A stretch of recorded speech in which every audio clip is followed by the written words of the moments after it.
Jean-Marc, tous ensemble. La famille, sachez choisir vos maris. Mes sœurs, sachez choisir vos maris. C'est très important.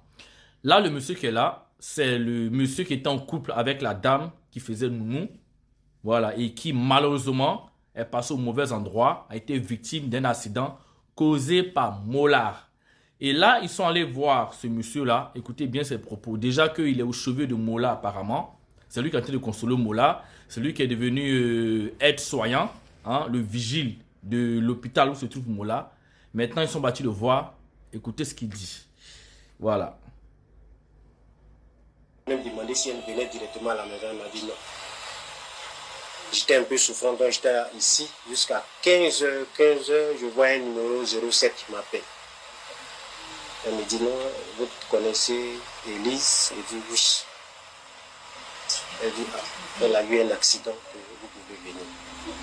Donc je suis parti automatiquement. Je lui ai demandé c'est dans quel service, dans quelle clinique. Elle me dit quand vous arrivez au niveau de Coco Vico, derrière la pharmacie 8e tranche, c'est au niveau de la clinique, l'hôtel Sainte-Henriette. Effectivement, je suis parti. Quand je partais, elle était déjà aux urgences. Elle devait être opérée automatiquement. Elle devait être prise en charge. Donc, c'est ce qui a été fait. Ils ont appelé le médecin qui devait intervenir, il est venu. Donc, ils sont allés au bloc de 18h30 jusqu'à 22h. Ils sont sortis. Le médecin traitant, le chirurgien m'a appelé. Il m'a dit qu'en tout cas, il a fait tout ce qu'il pouvait humainement, ce qu'il pouvait faire pour la stabiliser. Quand je suis arrivé, le staff de Mollard était vraiment en branle. Ils étaient tous là. Donc, comme on lui a dit que j'étais arrivé, il m'a fait appeler par Lino Versace. Je suis parti vers lui. Il avait déjà dit qu'on les évacue ensemble au niveau de Farah.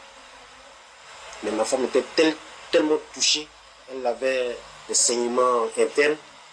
Donc, il fallait la stabiliser sur place. Donc, c'est ce qui a été fait. Donc, Mollard m'a dit qu'effectivement, il a perdu le contrôle de son engin.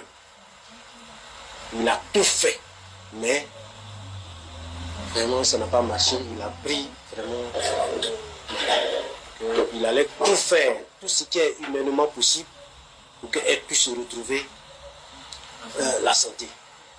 Donc, on l'a prise en charge de 18h jusqu'à 21h, 22h. Donc le médecin, comme je l'ai dit, le médecin m'a appelé, il m'a briefé, il m'a dit que vraiment ça a été difficile parce que le choc a été tel que le foie a été touché, l'hémorragie interne était trop. Ils ont ramassé, selon ses dits, il dit que le sang qu'ils ont pu collecter, parce que quand ils font les interventions, il y a un bocal dans lequel ils ramassent le sang. Il dit ce qu'ils ont pu collecter, ça fait au moins 1000 cc. Ça a 1 litre. Mais ce qu'ils n'ont pas pu ramasser, là, ils n'en parlent pas. Mais le lendemain, quand dans les briefings, toujours il m'a dit tout au plus 2 litres. Donc, quand ils ont fini l'intervention, il m'a dit ça, on l'a transporté. Il m'a dit qu'il ne pouvait pas de sitôt, après l'intervention, se prononcer sur son pronostic vital. Et il fallait une observation. Alors déjà, il dit qu'il ne pouvait pas se prononcer sur le pronostic vital de la dame. Mais par contre, Hassan Hayek dit, Mollard lui a dit que la dame allait bien et qu'elle n'était pas en danger. Donc comment tu dis en fait que le médecin dit qu'il ne pouvait pas se prononcer sur le pronostic vital alors que Mollard a dit selon Hassan Hayek que quoi, le pronostic vital de la dame n'était pas engagé. Donc il y a contradiction dans les dits de ce monsieur-là. On continue. Sur au moins 72 heures. Si vraiment Dieu fait grâce, si elle ne renseigne plus, là, il peut se prononcer. Mais où il vient de finir, il ne peut pas. Il a fait ce qu'il pouvait. Mais voilà. À la clinique, quand on fait la prise en charge, on ne permet pas aux parents, à ceux qui sont allés, de dormir. Ils nous ont tous fait venir à la main. Je suis venu. Lino m'a accompagné, Lino Versace. Je suis arrivé ici vers les 23h45. Donc, sa femme était à l'hôpital, ça n'allait pas, vu selon lui-même ce qu'il dit. Mais par contre, Lino Versace, qui est l'ami de Mollard, lui a proposé de le déposer chez lui à la maison. Il est monté dans la voiture de Lino Versace pour aller dormir, se laver, manger, dormir.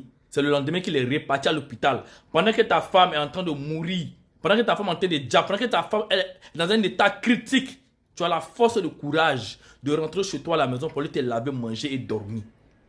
Sachez choisir vos maris. On continue. Minuit à peu près. Le lendemain matin, je suis parti. Je suis parti, en tout cas, je l'ai vue. Elle était toujours en salle de réanimation, mais très, très critique.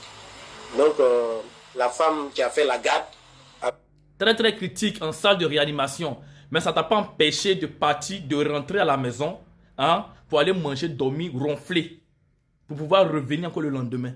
Un bon mari, un bon homme qui aime sa femme, allait rester devant l'hôpital, allait dormir même le soir, allait pleurer tout l'âme de son corps. Mais dans tout ce qu'on voit là, le monsieur là, il parle sans les larmes. Il parle sans les larmes, il n'y a même pas les larmes qui coulent. Il parle tranquille. Il a déjà fait la passation avec son collègue du matin. Donc j'ai trouvé les deux. J'ai fait le pied de grue, en tout cas, ils m'ont reçu à leur bureau. Le médecin qui vient de remplacer celle qui a fait la garde me dit, ah vraiment, elle lui a dit, vraiment, la garde a été difficile. Que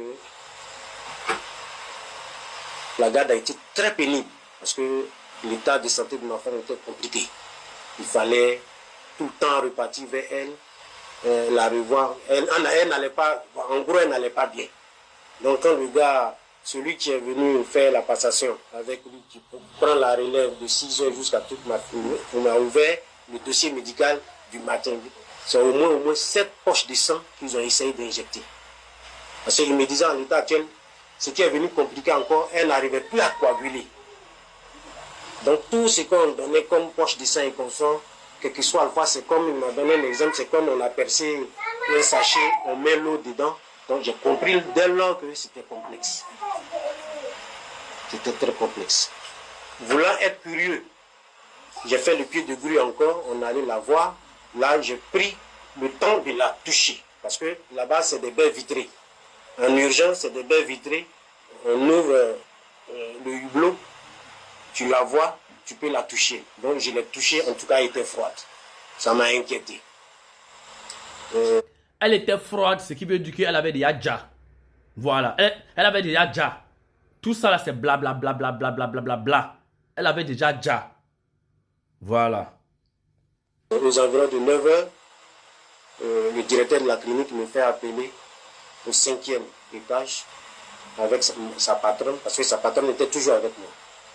Au moment il fait sa dissertation. Au fin du compte, la préfecture dit ils ont tout fermé, ils n'ont pas pu sauver madame. Ça, c'est le jeudi, aux environs de 10 heures, 11 heures. Tu vois, voilà. Donc, quand toi-même tu l'as touché là, parce qu'elle était froide là, elle était déjà partie depuis. Elle était déjà partie depuis. Voilà, donc, il a fallu maintenant, on te dit que on a tout fait, on peut pas. Elle était déjà partie depuis.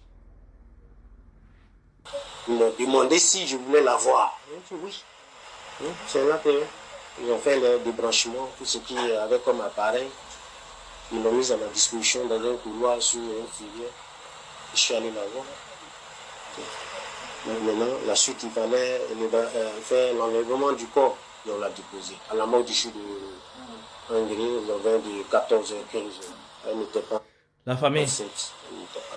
Voilà. La famille, j'ai mal. En fait, nous-mêmes, on ne la connaît pas là. Quand on parle, on a mal, on a la colère.